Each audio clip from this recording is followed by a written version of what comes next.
Negocio.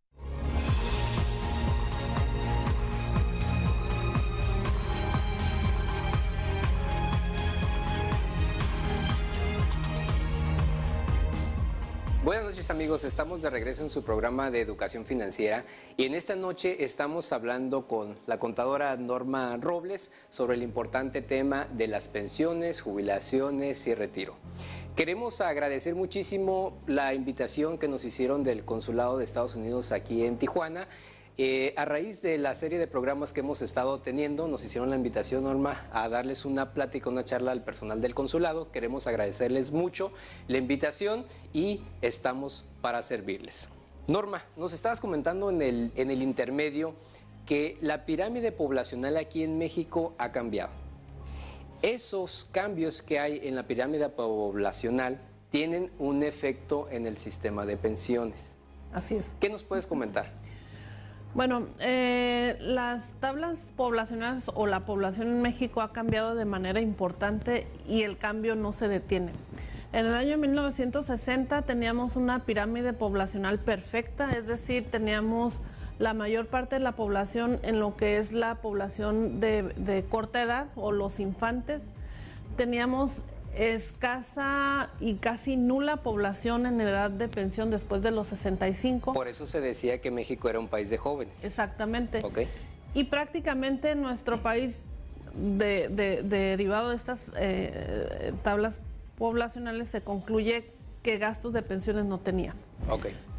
Esa pirámide que teníamos en el año de 1960 es la pirámide ideal que cualquier país quisiera tener.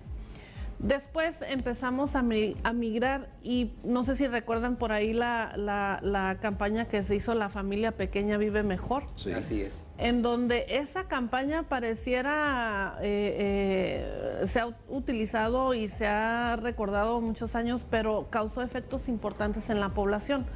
¿Por qué? Porque se reduce de manera importante la población infantil y empezamos a engrosar la población ya madura, incluso ya en edad de vejez, que es de la adulta madura, se le conoce ahora.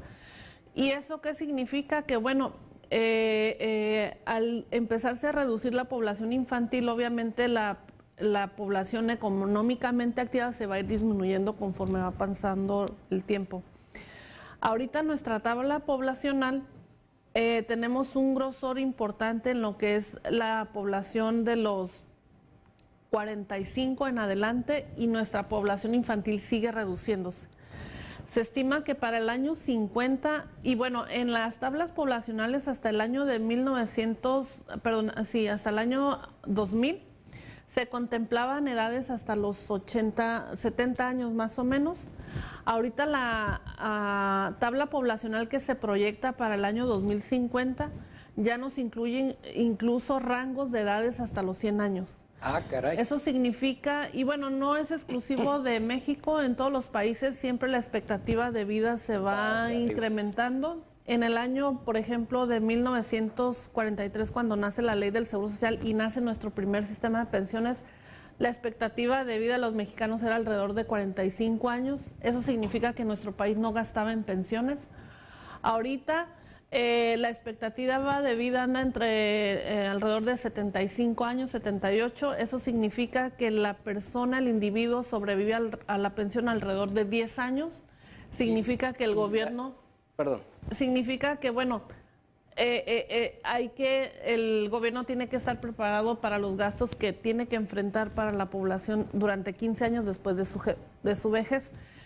Con las expectativas de vida, pues se espera ya que las personas alcancen a vivir hasta 80, 85 años, 90 años, entonces le vamos a sobrevivir a la pensión alrededor de 20, 30 años. Lo que significa que todos estos cambios en la pirámide poblacional significa que los gobiernos, no exclusivamente el de México, van a tener que forzosamente hacer cambios a la legislación en materia de seguridad, porque obviamente si la expectativa de vida cada vez es mayor y la gente económicamente activa se está reduciendo o no hay jóvenes, pues obviamente pues ¿quién va a pagar?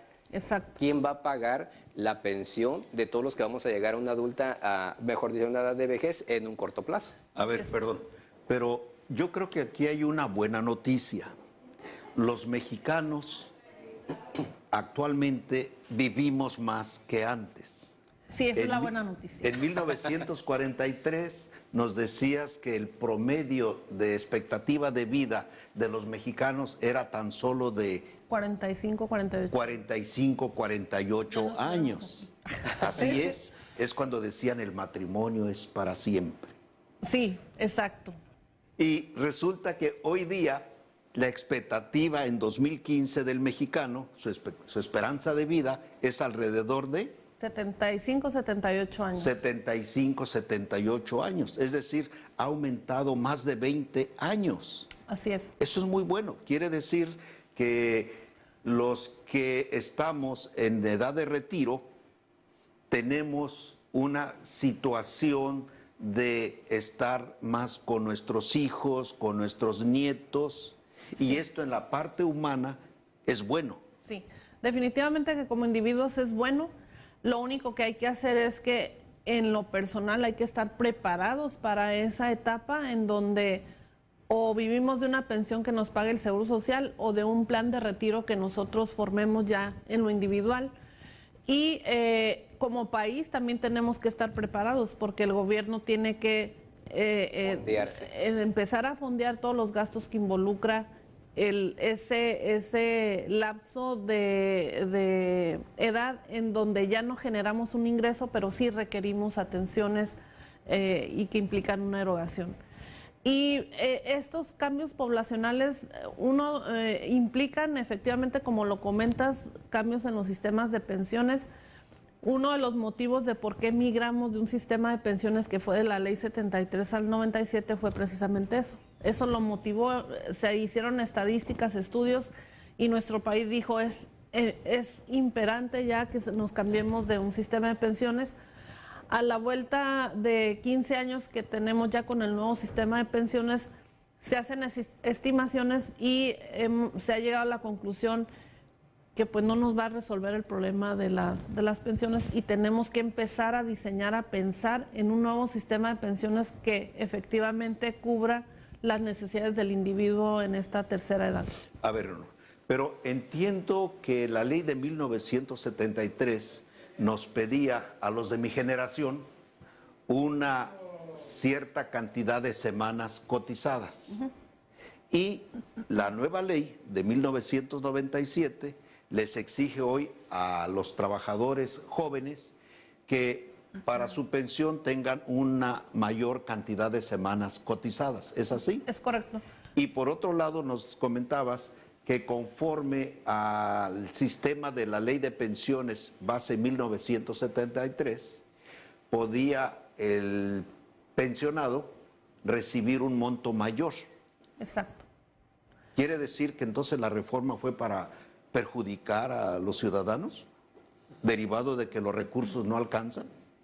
No tanto para perjudicar al ciudadano, simplemente se confiaba en que el ciudadano o la persona iba a poder generar un ahorro suficiente para esta tercera edad. En esta transición de un sistema de pensiones a otro, habemos personas que cotizamos en un sistema de pensiones y en otro, y los que tenemos esa fortuna de haber cotizado en la ley 73 y 97 podemos optar por cualquiera de los dos sistemas de pensiones. Las estadísticas o las conclusiones nos dicen que, las estimaciones nos dicen que en la mayoría de las veces nos va a convenirnos con el sistema de pensiones de la ley 73 porque es más beneficioso. ¿Por qué? Porque con la ley 73 no importaba qué tanto había ahorrado, porque no había un ahorro. Era más bien cuánto tiempo había cotizado. No existían las afores. Exactamente, no existían las afores. Era más bien cuánto tiempo había cotizado, porque entre más hubiera cotizado, más alta sería mi pensión. A diferencia de la ley 97, en donde prácticamente se genera con el ahorro que equivale al 2% que los patrones aportan a las afores. En cuanto a las semanas de cotización, efectivamente la ley 73 exige 500 semanas de cotización, es decir, haber estado asegurado 500 semanas para poder tener derecho a una pensión. En la ley 97 exigen 1.250 semanas de cotización. Si no las reúnes, lo único que pasa es que no entras a un esquema de retiros programados o rentas vitalicias, pero tu fondo de retiro se te regresa en una sola exhibición y dejas al individuo o a la persona con esa, como lo retiras en una sola exhibición, pues lo dejas sin esa previsión de retirarlo periódicamente para que pueda, como una especie de renta, como para que pueda planear un poco más sus erogaciones durante la edad de la pensión. Eso significa, Norma, que a partir de los que entramos a cotizar en la ley del Seguro Social de 1997 para acá, significa que únicamente lo que nosotros hayamos ahorrado durante nuestra vida laboral formal va a ser lo que vamos a tener en nuestra cuenta de retiro.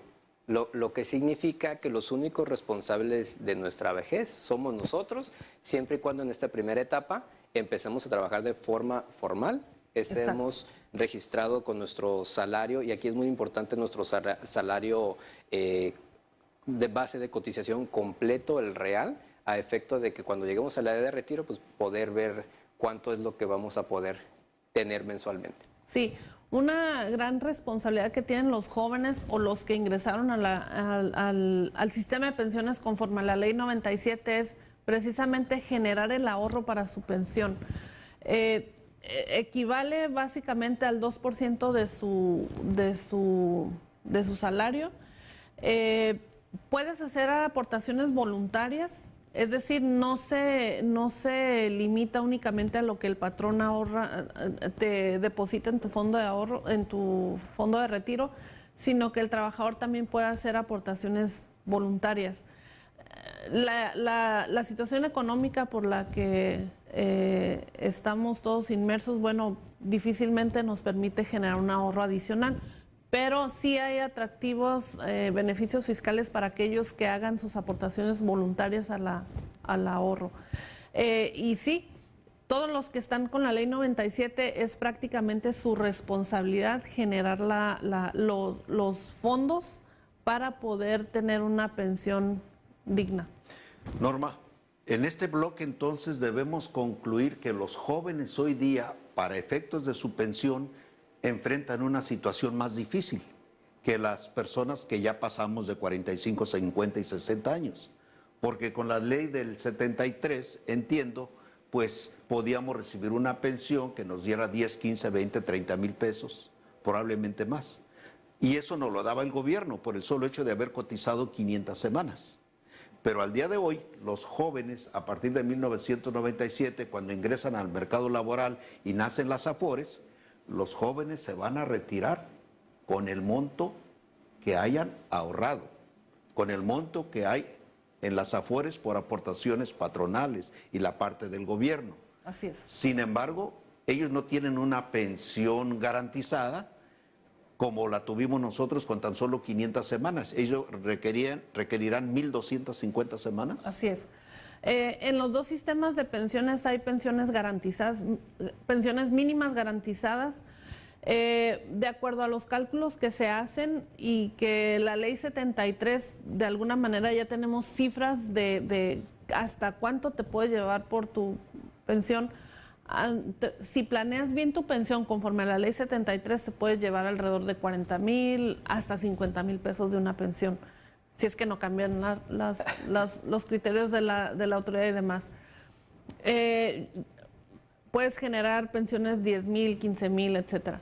Pero con el... Si nos permite, Norma, vamos a un corte comercial y regresando vamos a hablar con nuestros amigos exactamente de las bondades de un sistema 73 o sistema 97 y decirles cuál es el mecanismo para que esta sea la mejor. Claro que sí. Continuamos.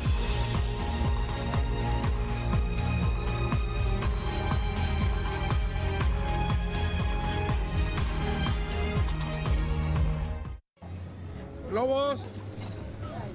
Mami, quiero uno de esos globos. Está bien. ¿Cuál quieres, niñita? ¿Este o este? ¿Este? Mira. Mami, ¿qué son las Lourdes? ¿Mande? ¿Qué son las Lourdes? Lourdes, que no se te escape.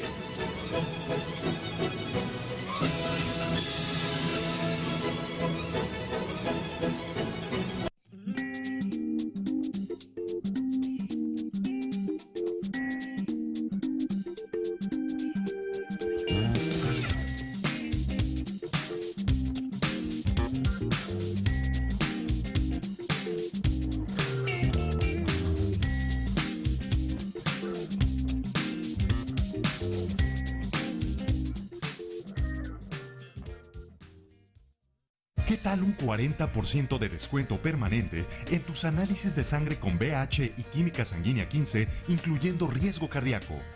Inscríbete a Círculo Élite, el programa de beneficios de Certus Laboratorio para obtener eso y más. Pide tu tarjeta y rodéate de saludables promociones.